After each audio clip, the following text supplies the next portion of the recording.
Virtual reality. It's a technology many are familiar with in the gaming industry, but its potential reaches far beyond that. Increasingly, NGOs and doctors have been harnessing its potential for fostering empathy. But how exactly does that work and how successful is it? That's what we're talking about on Shift. VR headsets first hit the market back in the 90s and the hype was huge, but sales were low. For most people, they were just too expensive. That was up until the mid-2010s. Lower prices and improved technology like 360-degree videos made VR interesting for non-gamers too. Worldwide, more than 30 million VR headsets are now in use. And the media is now talking about VR as an empathy machine. So first off, what is empathy? Simply put, it's being sensitive to the feelings, thoughts and experiences of others, like feeling moved when a cowboy has to leave his horse behind in a western. According to data from psychologists and neuroscientists, VR triggers much stronger emotions than TV. Aid and conservation organizations are increasingly making use of this technology, wanting to create closeness to a subject or spur people into action. Habitat XR, for example. Imagine experiencing this, not in the wild, but through a headset. South African company Habitat XR works to reconnect people with nature through extended reality, like VR and holograms. Many companies and art collectives have been using the technology to inspire us to protect the planet.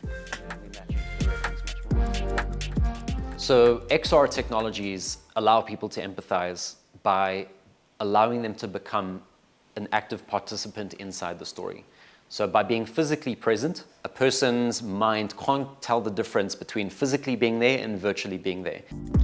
Recent studies show that immersive experiences can indeed enhance empathy, more so than other media, but there are limits. It's critically important to understand that simply putting on a headset doesn't cause empathy. We've got to be very thoughtful about what we build, how people use it, and what our expectations are. On the long-term side, there's been very few studies that look at long-term change. Conservation groups hire companies like Habitat XR to unlock empathy for fundraising campaigns or for encouraging political action. And with very powerful storytelling, people will take their headsets off with a tear coming, streaming down their face, and they'll put their hand up to swipe their credit card. And we found that this empathy results in significantly higher donations being made. For example, this project follows a Pangolan starving to death due to climate change. Another one lets people get up close with mountain gorillas to understand why they need protection.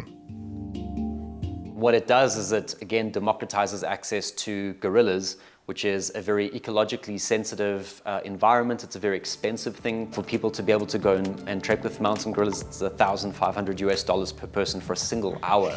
In order to get people emotionally involved, the team at Habitat XR used 360-degree video, but also digital animations for augmented reality. That's where virtual elements are layered over reality. Users can see animals and habitats spring up around them in the comfort of their own home. Take the Future Zoo, a new immersive project in South Africa. At first, you might think it's a museum like any other, but then you put on a VR headset. Before you know it, you're interacting with holograms, learning about the savannah.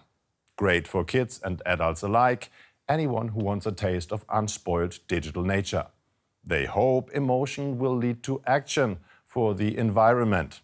I have to agree, it does look pretty amazing, but could the emotional impact of virtual reality just come from the novelty factor? What do the experts say? At the turn of the century, when you hear about the apocryphal stories of the dawn of cinema and the notion of people seeing a train coming into the station as one of the first films that was being circulated, and people hid under their seats, right? They had a powerful, visceral experience when first confronted with cinema, two-dimensional cinema. We now have gotten used to it.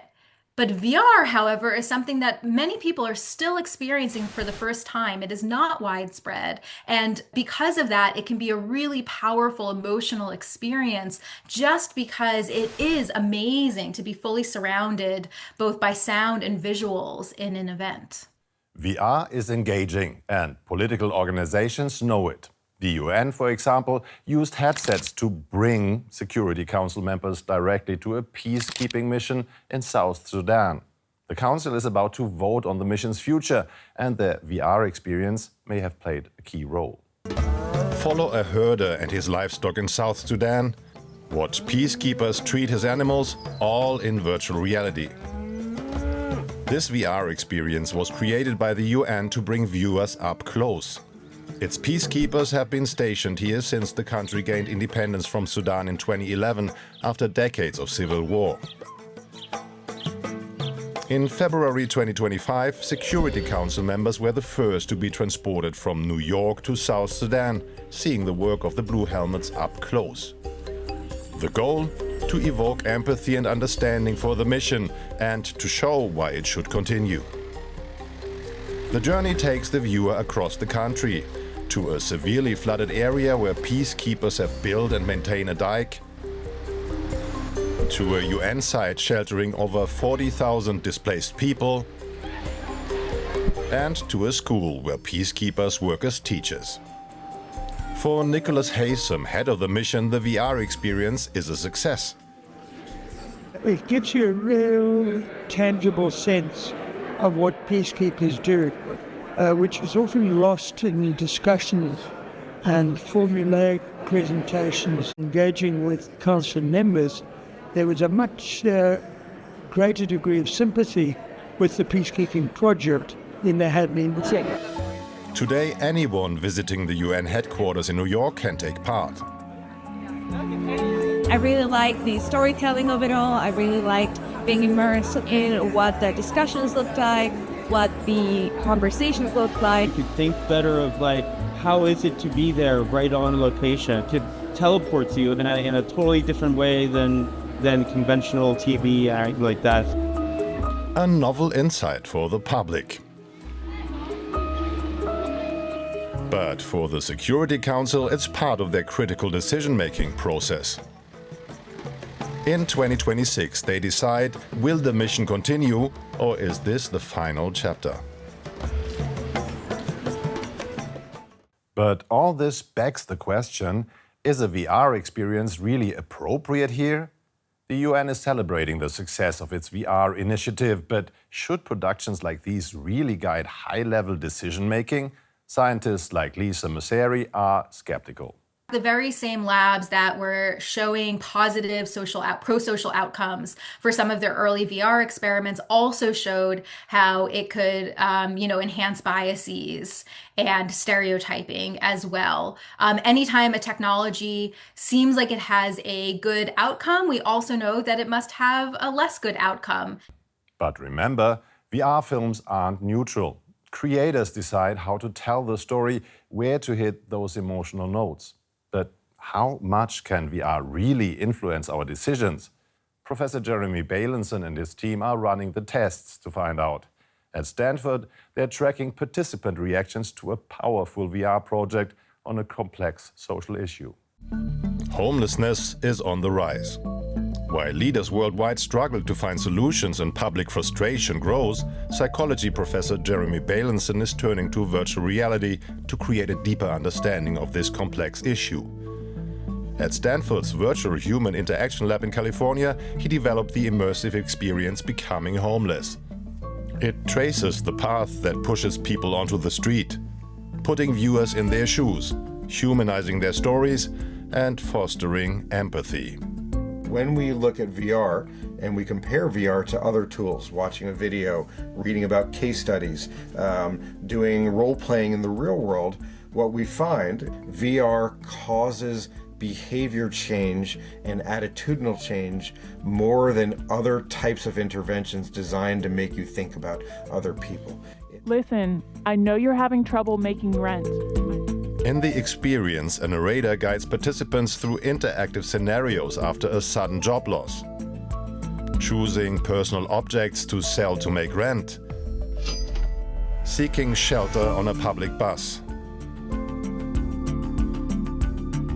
While research on the long-term effects of VR and empathy is still limited, early findings from Bailenson students like Fernanda Herrera show promise.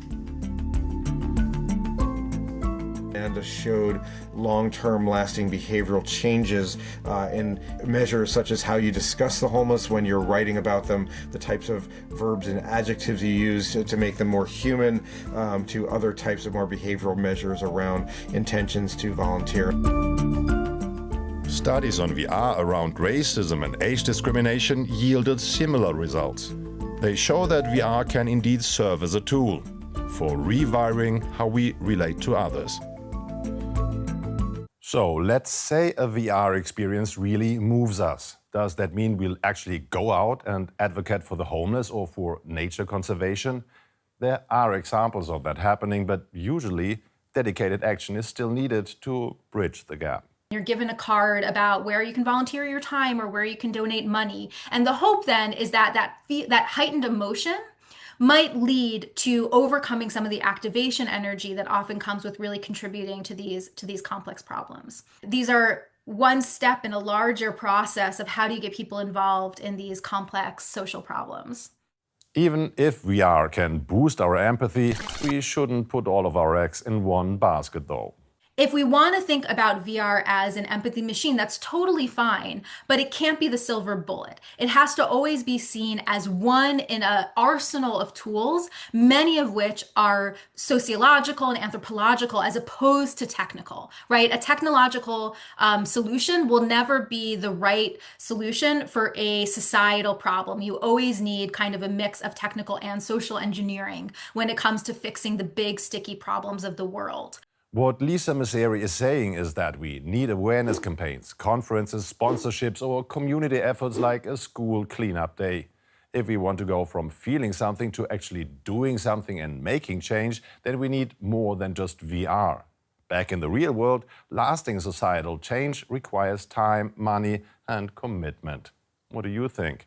Have you ever been moved by a VR experience? How powerful can it be in today's world? Let us know in the comments. See you next time on Shift.